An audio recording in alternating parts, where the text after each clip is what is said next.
பொழுது இங்க இருக்கக்கூடிய அரசியல் கட்சி தலைவர்கள் அதை சரியாக செய்கிறார்களா? தொண்டர்களுக்கு அரசியல் புரிதல் வரக்கூடாது என்று இங்க இருக்கக்கூடிய சில கட்சியினுடைய தலைவர்கள் பாதுகாப்பதாக சில குற்றச்சாட்டுகள் இருக்கு.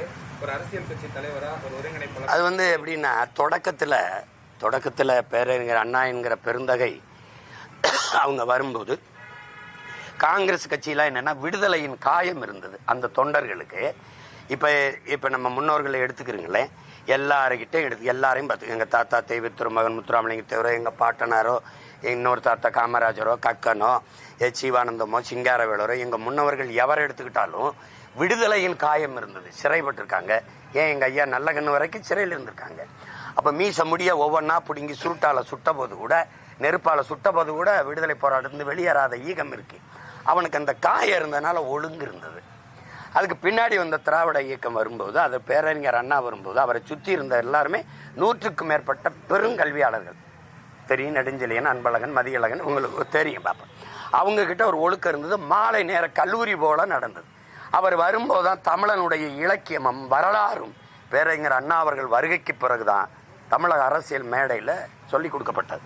அதனாலதான் அளப்பெரிய மேதைகள் வந்தாங்க. எங்க மாமா காளிமுத்து போன்றவர்கள், இந்த நாஞ்சில் மனோகரன் போன்ற மேதைகள், உங்களுக்கு தெரியும், அவங்க பேச்சுகள் எல்லாம் அவ்வளவு சிறப்பார்.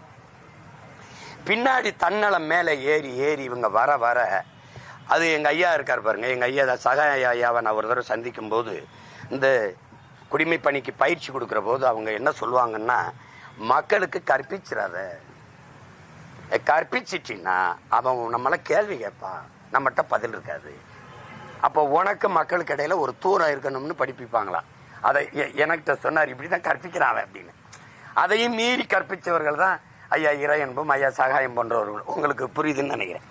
அப்ப இந்த இயக்கங்கள் தன்னலம் பெருத்து ஊழல் லஞ்சில ஊறி திளைத்து எந்த கனவுல பேரறிஞர் அண்ணா தொடங்கினாரோ அந்த கனவை சிதைச்சு முறையற்ற நிர்வாகம் மக்களாட்சியை தன் மக்களாட்சியாக மாற்றி கொண்டு வந்த பிறகு மக்களுக்கு போதிப்பது, கற்பிப்பது, இந்த அறிவியல் சார்ந்து. இப்ப நீங்க சொல்ற ஒருத்தன் கேட்கிறான், தற்குறி கூட்டம்னு சொல்றீங்களே, எங்களை தற்குறியா வளர்த்தது யாருன்னு கேட்கிறான். இறை வழிபாட்டை விமர்சித்த அந்த இயக்கங்கள் திரை வழிபாட்டை போற்ற வச்சிருச்சு. கடவுள் வழிபாட்டை விட கதாநாயக வழிபாடு புனிதமானதுன்னு கட்டமைச்சிருச்சு. அது இப்ப அனுபவிக்குது. உங்களுக்கு அண்ணன் சொல்றது விளங்கிருச்சுன்னு நினைக்கிறேன். அப்ப அதுல போய் தவறு நான் ஏற்கணும், நீங்க ஏற்கணும், எனக்கு முன்னவர்கள் ஏற்கணும், என் பெற்றோர்கள் ஏற்கணும், உடன் பிறந்தார்கள் என சிந்தனை என்பது சமூகத்தின் விளைச்சல். சிந்தனை தான் சமூகத்தின் விளைச்சல். சிந்தனை தான் செயல்வாக்கம் பெறுது. செயல்தான் ஒழுக்கத்தை தீர்மானிக்குது. ஒழுக்கம் தான் வாழ்க்கை தீர்மானிக்குது. இப்ப சிந்தனை யார் தீர்மானிச்சா? சமூகம். சமூகம் யாரு? நானு, நீங்களும், ஆட்சியாளர்னு எல்லாரும். இந்த தவறுக்கு யார் பொறுப்பா இருக்கணும்? எல்லாரும். நாம் தமிழர் கட்சியின் தலைமை ஒருங்கிணைப்பாளர் செந்தமலன் சீமான் அவர்கள் நடிகர்கள் எப்போதுமே நாடால தகுதியற்றவங்க அப்படின்ற கருத்தை முன்வைப்பாரு.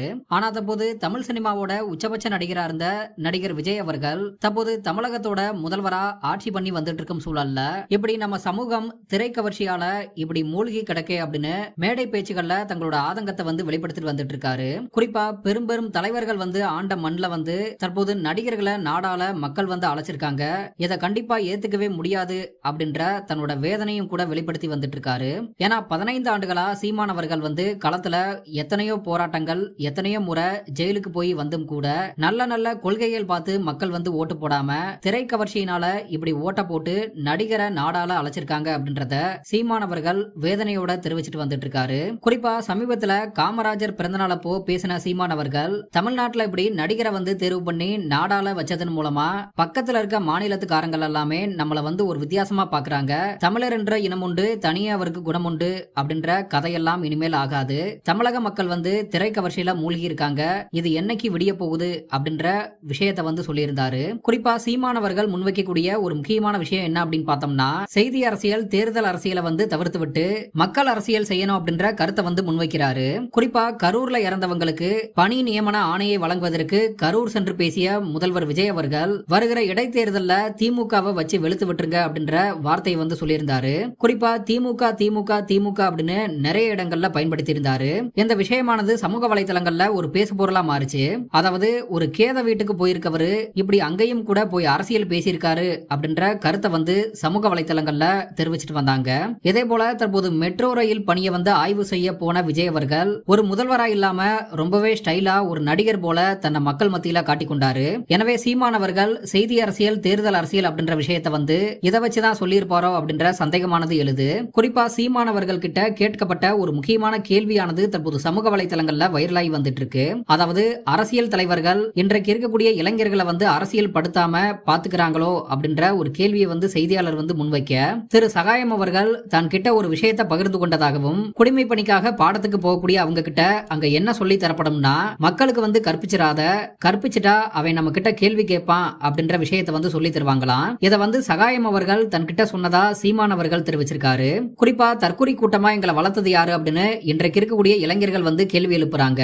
இந்த சமூகம் இப்படி மாறி போனதற்கு இந்த சமூகத்துல இருக்க ஒட்டுமொத்த பேருமே பொறுப்பேற்றுக்கணும். ஏன்னா சிந்தனை என்பது சமூகத்தின் விளைச்சல். சிந்தனை தான் செயலை தீர்மானிக்குது, செயல் தான் ஒழுக்கத்தை தீர்மானிக்குது, ஒழுக்கம் தான் சமூகத்தோட வாழ்வியலை தீர்மானிக்குது அப்படின்னு சொன்ன சீமானவர்கள் இந்த சமூகம் இப்படி திரைக்கவர்ச்சியினால மாறி போனதற்கு நம்ம அனைவருமே பொறுப்பேற்கணும் அப்படின்ற கருத்தை வந்து முன்வைக்கிறாரு.